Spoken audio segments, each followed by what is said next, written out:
ओम नमः शिवाय। श्री शिव महापुराण। पिछले भाग में आपने श्री शिव जी की कैलाश यात्रा एवं गुणानिधि चरित्र वर्णन सुना था। अब उसका अगला भाग सुनिए। गुणानिधि को मोक्ष।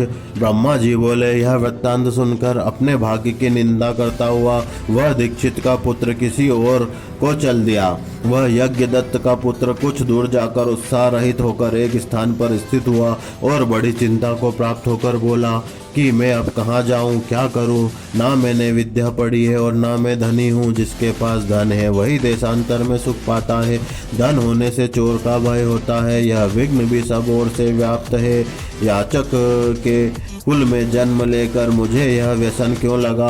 अहो प्रारब्ध बलवान है, होनहार कर्म का यह फल है। मैं तो भिक्षा मांगना भी नहीं जानता। ना मेरा कोई पहचान वाला है, ना मेरे पास कुछ धन है। फिर अब किसके पास जाऊं। सूर्य उदय होते ही सदा मेरी माता मुझको मिष्ठान दे देती थी। अब किससे याचना करूं। वह माता तो यहाँ नहीं है। ब्रह्मा जी बोले, हे नारद जी, इस प्रकार बहुत चिंतातुर हुआ और अति दीन हो गया। तब वृक्ष के नीचे ही सूर्य भगवान अस्ताचल को चले गए। इस समय कोई शंकर का पूजन करने वाला पूजन की सामग्री लिए नगर से बाहर आया। वह अनेक प्रकार के दिव्य वस्त्र धारण किए स्वयंजनों के संग शिवरात्रि के व्रत में शिव को पूजन करने को आया था। शिवालय में शिव प्रवेश करके उस बुद्धिमान शिव के भक्त ने प्रेम भक्ति से शिव जी की पूजा की। पकवान की गंध सूंघकर यज्ञदत्त के पुत्र ने पिता माता के त्याग से व्याकुल हो भूख से उसका पीछा किया कि जो कुछ इसने शिव जी पर अन्न चढ़ाया है मैं उस सबको ले लूँगा। वह शिव के भक्त जब सो जाएंगे तब मैं जाकर सब ले लूँगा। इसी आशा में वह शिव जी के मंदिर के द्वार पर बैठा रहा। वह भक्त की महापूजा को देखने लगा। जब नृत्य गीत आदि करके क्षण मात्र को भक्त जन सो गए तब उसने नैवेद्य लेने को मंदिर में प्रवेश किया। दीप को मंद देखकर पकवान देखने के लिए उसने अपने वस्त्र से बत्ती बनाकर दीपक को प्रकाशित किया। तब यज्ञदत्त के पुत्र ने आदर से शिव के नैवेद्य को पकवान के सहित ग्रहण किया। जब पकवान लेकर वह शीघ्रता से बाहर चला, उसके चरण प्रहार के आघात से कोई पुरुष उस समय जाग उठा। यह कौन है, कौन है, पकड़ो पकड़ो। ऐसा कर कर वह भयवाणी से चिल्लाने लगा। जब तक वह भय से भागता तब तक पुर के रक्षकों ने उसे मारा और वह क्षण में अंधा हो गया। हे मुने, उस यज्ञदत्त के पुत्र ने नैवेद्य भक्षण नहीं किया था। यह भावी पुण्य का फल था और केवल शिव का अनुग्रह था। इतने में ही पास मुगदर हाथ में लिए संयम मुनि पुरी के यमदूत विकट भट्ट उसे लेने को आए। इतने में ही किंकणी जाल से मंडित दिव्य विमान लिए शूलधारी शिव जी के पार्षद भी आकर उपस्थित हुए। शिवगण बोले, हे यमराज के गणों, इस परम धर्मात्मा को छोड़ दो। यह ब्रह्मांड दंड के योग्य नहीं है। इसके सब पाप नष्ट हो गए हैं। यह वचन सुनकर यमराज के गण बहुत चकित होकर महादेव के गणों से बोले, हे शिव जी के गणों। उनको देखकर भयभीत हुए यम के गणों ने यह कहा कि हे गणों, यह ब्राह्मण तो बड़ा दुर्वृत्त है। यमगण बोले, इसने कुलाचार को त्याग कर दिया, माता पिता के वचन न माने, सत्य सोच और संध्या स्नान से भी यह भ्रष्ट है। भला और कर्म तो अलग रहे, इसने शिव निर्माल्य का उल्लंघन किया है। यह आप शरीकों को स्पर्श के योग्य नहीं है। शिव निर्माल्य के खाने वाले, शिव निर्माल्य को उल्लंघन करने वाले, शिव निर्माल्य के देने वाले, इनका स्पर्श अपुण्य को करने वाला है। विष को देखकर पीना चाहिए या उसका स्पर्श करना चाहिए। कंठ में प्राण आ जाने पर शिव को धन्य स्वयं सेवन न करें। धर्म में जैसे आप प्रमाण हैं वैसे हम नहीं हैं। यदि इसमें कुछ धर्म का लेस भी हो तो गणों हमें भी सुनना चाहते हैं। शिव जी के गणों ने इस प्रकार यमदूतों के वचन श्रवण कर शिव जी के चरण कमलों को स्मरण कर उनसे बोले, हे यम किंकरों, जो सूक्ष्म शिव धर्म है उन जिनको सूक्ष्म दृष्टि वाले जान सकते हैं, उनको स्थूल लक्ष्य वाले तुम कैसे जान सकते हो? हे गणों, इस पाप रहित यज्ञदत्त के पुत्र ने जो कर्म किया है वे सावधान होकर सुनो। लिंग के सिर पर गिरती हुई दीपक की छाया को इसने निर्वारण किया। और रात्रि में इसने अपना वस्त्र फाड़कर उसमें बत्ती डाली है किंकरो। और भी इसने धर्म किया है जो प्रसंग से दूसरे लोगों के लिए शिव नामों को भी इसने सुना है। औरों से विधि पूर्वक की हुई पूजा इसने देखी और स्थिर चित्त से निराहार बैठा रहा। इसी से यह हमारे साथ शिव लोक को जाएगा और शिव को अनुगामी हो कुछ समय तक महाभोगों को भोगेगा। फिर पाप रहित होकर यह कलिंग देश का राजा होगा। यह ब्राह्मण श्रेष्ठ अवस्थ ही शिव को प्यारा है। और कुछ मत कहो, तुम जहाँ से आए हो वहाँ को चले जाओ। ब्रह्मा जी बोले, हे नारद जी, यह वचन सुन के यमराज के दूत पंगांग मुख होकर अपने लोक को चले गए और यमराज को यह सब चरित्र निवेदन किया तथा शिव के दूतों का भी आदि से यह वृत्तांत कहा। तब धर्मराज बोले, हे गणों, सावधान होकर मेरे वचन सुनो और प्रसन्न हो प्रीति से सब मेरा शासन मानो। हे गणों, संसार में जितने त्रिपुंडधारी हैं, जितने सफ़ेद विभूति लगाए हुए हैं, उन सबको तुम छोड़ देना, हमारे पास कभी मत लाना। जो किसी प्रकार भी लोक में शिव वेशधारी हैं वह सब ही को त्याग देना, हमारे पास उनको भी न लाना। जो लोक में जटाधारी रुद्राक्षधारी हैं उनको मेरे पास न लाना। जो जीविका के निमित्त शिव वेश के धारण करने वाले हैं उनको भी छोड़ देना, मेरे पास न लाना। जो दंभ और छल से शिव वेश के धारण करने वाले हैं वह सब छोड़ देना, मेरे पास न लाना। इस प्रकार यम ने अनेक किंकरों को आज्ञा दी। बहुत अच्छा, ऐसा कहकर वे हंसते हुए चुप हो गए। ब्रह्मा जी बोले, यमराज के दूतों से छुड़ाया जाकर वह ब्राह्मण शिव के दूतों द्वारा पवित्र मन होकर कैलाश को गया। वहाँ अनेक भोग भोगकर और शिव का सेवन कर कलिंग के राजा अरिंदम का पुत्र हुआ। इसका नाम दम और यह शिव की सेवा में परायण हुआ। बालक अवस्था में ही बालकों के साथ शिव की भक्ति करने लगा। कर्म से पिता के उपराम होने पर युवा अवस्था में राज्य पाकर उसने प्रीति से बहुत से शिव धर्मों में प्रवृत्त किया। वह दमन के अयोग्य राजा दम और धर्म को नहीं जानता था। सब शिवालयों में दीपदान के सिवाय और नहीं जानता था। अपने राज्य के सब ग्रामाधीशों को बुलाकर यही आज्ञा दी कि प्रत्येक शिवालयों में दीपदान हो। ऐसा न करने वालों को मैं दंड दूंगा। वेद में कहा है, दीपदान से शिवजी संतुष्ट होते हैं। जिस ग्राम में जितने जितने शिवालय हैं वहाँ बिना विचारे सदा दीपदान करने चाहिए। जो मेरी आज्ञा को भंग करेगा उसका सिर छेदन करूंगा। तब इस भय से सब शिवालयों में दीपावली होने लगी। इस धर्म में राजा दम अपनी सारी अवस्था बिताकर बड़े धर्म को प्राप्त होकर काल धर्म से विषीभूत हुआ। वह दीपों की वासना के योग्य से बहुत से दीपों को प्रज्वलित करके रत्नों के दीपों के शिखा में आश्रय करने वाला अलका का पति हुआ। इस प्रकार थोड़ी भी सेवा समय पर बहुत फलती, ऐसा जानकर सुखार्थियों को शिव का भजन करना चाहिए। सब धर्मों से रहित वहाँ तो वह दीक्षित का पुत्र देवयोग से शिवालय में धन चुराने चला। अपने स्वार्थ के निमित्त बत्ती जलाकर लिंग के मस्तक का अंधकार दूर किया। इतने से ही से कलिंग देश का राजा बना। पहली वासना के उदय से शिवालय में बहुत से दीपक जलाकर, हे मुनीश्वर, यह तो देखिए कि दीकपाल पदवी को पाया। मनुष्य धर्म वाले ने इस समय अलकापुरी का भोग भोगा।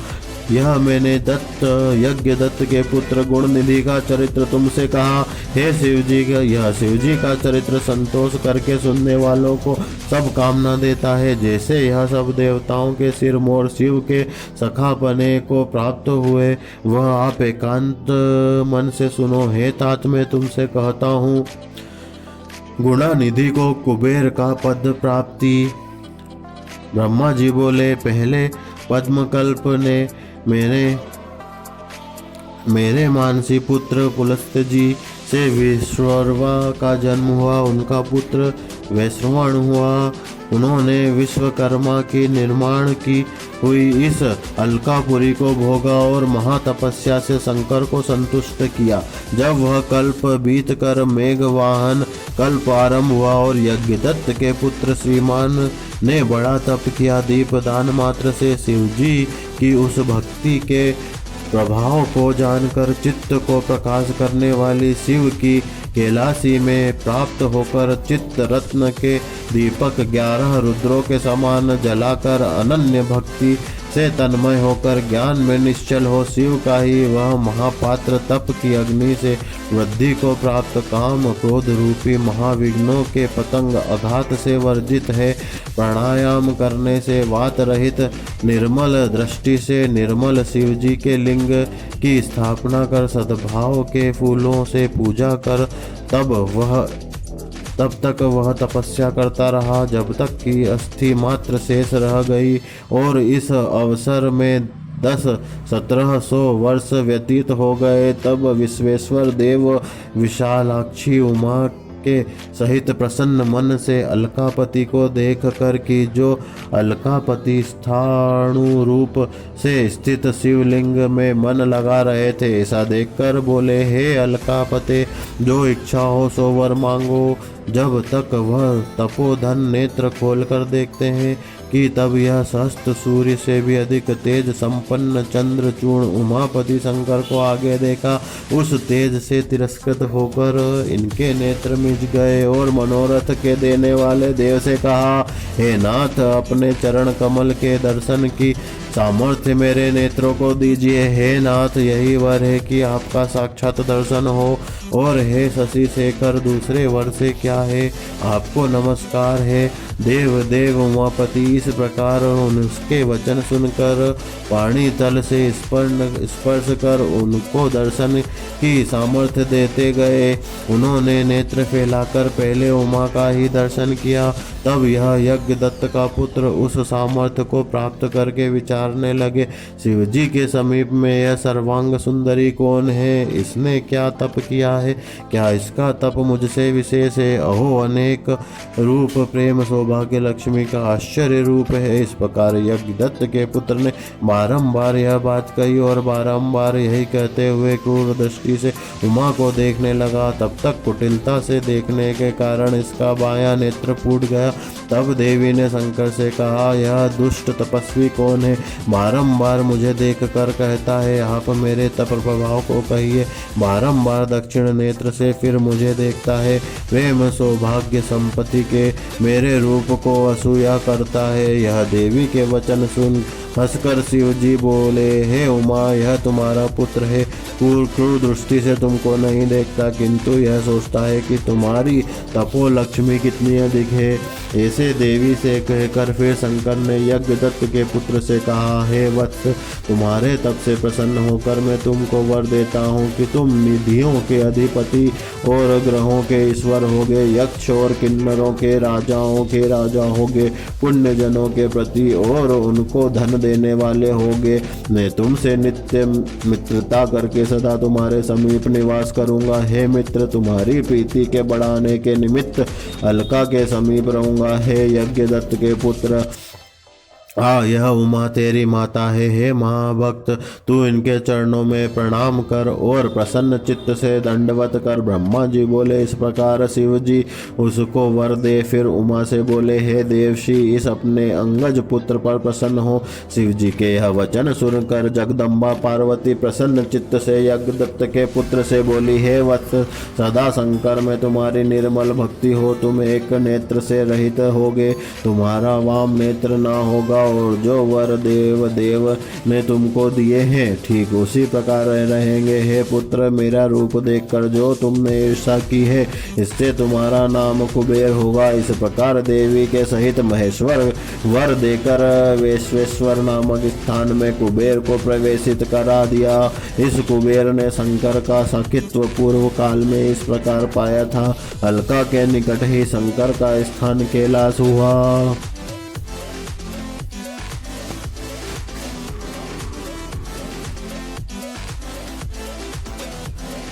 कुबेर कैलाश गमन। कुबेर और शिव का सखा भाव। ब्रह्मा जी बोले, हे नारद, अब तुम वह व्याख्यान सुनो जिस प्रकार कुबेर कैलाश पर्वत पर तप करने आया और उसके तपोबल से शिव जी वहां पहुंचे। कुबेर को कठिन तप करते देखकर ब्रह्मा के अंश से उत्पन्न रुद्र शिव जी की इच्छा से वहां जाने के लिए उत्सुक हुए और जोर जोर से अपना डमरू बजाने लगे, जिसकी ध्वनि त्रैलोक्य में व्याप्त हो गई। विष्णु और ब्रह्मादिक सब देवता तथा मुनि और वेद शास्त्र और सिद्ध लोग भी मूर्त होकर वहां पहुंचे। साथ ही असंख्य गणों सहित अपनी लाखों करोड़ों की सेना के साथ शिव जी ब्रह्मा विष्णु सहित बड़े प्रेम से रुद्र रूप शिव जी के दर्शनार्थ वहां पहुंचे। शिव जी को आते देखकर महात्मा कुबेर ने आदर से उठकर भक्ति पूर्वक अनेक प्रकार की भेंटों से परिवार सहित उनकी पूजा की और आलिंगन कर अलकापुरी के समीप ही जाकर निवास किया। फिर शिव जी ने विश्वकर्मा को बुलाकर उस कैलाश पर्वत पर अपने भक्तों और अनुचरों के लिए स्थान बनाने की आज्ञा दी। विश्वकर्मा ने अनेकों प्रकार के स्थान बना दिए। इस अवसर पर हरि की प्रार्थना से शिव जी बहुत प्रसन्न हुए। फिर कुबेर पर कृपा कर शिव जी कैलाश पर्वत पर गए और एक शुभ मुहूर्त देखकर उसमें प्रवेश किया।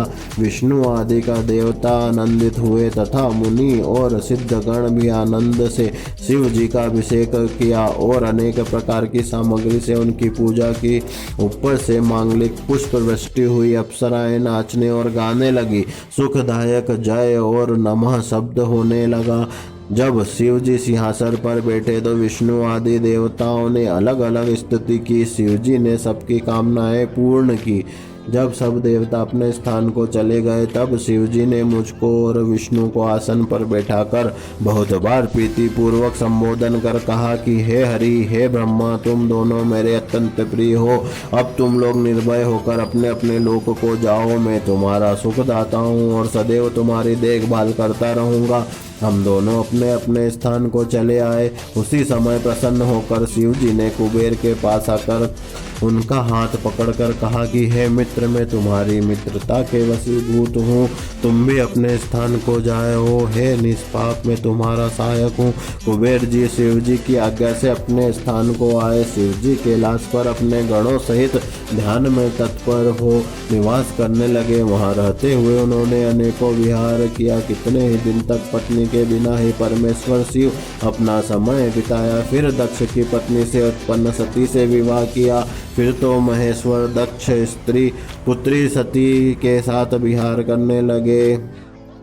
लोकाचार में परायण होकर शिव जी और सुखी हुए। हे मुनियों, यह रुद्रावतार और शिव जी का कैलाश पर आगमन तथा उनकी कुबेर के साथ मित्रता मैंने वर्णन की। अब उनकी यह लोक लीलाएं वर्णन करूंगा जो सर्व काम फलदायक हैं। जो इस कथा को शांत चित्त से पढ़ेगा और सुनेगा और उसे संसार में सब भोगों की प्राप्ति होकर परलोक में मुक्ति प्राप्त होगी। ओम नमः शिवाय।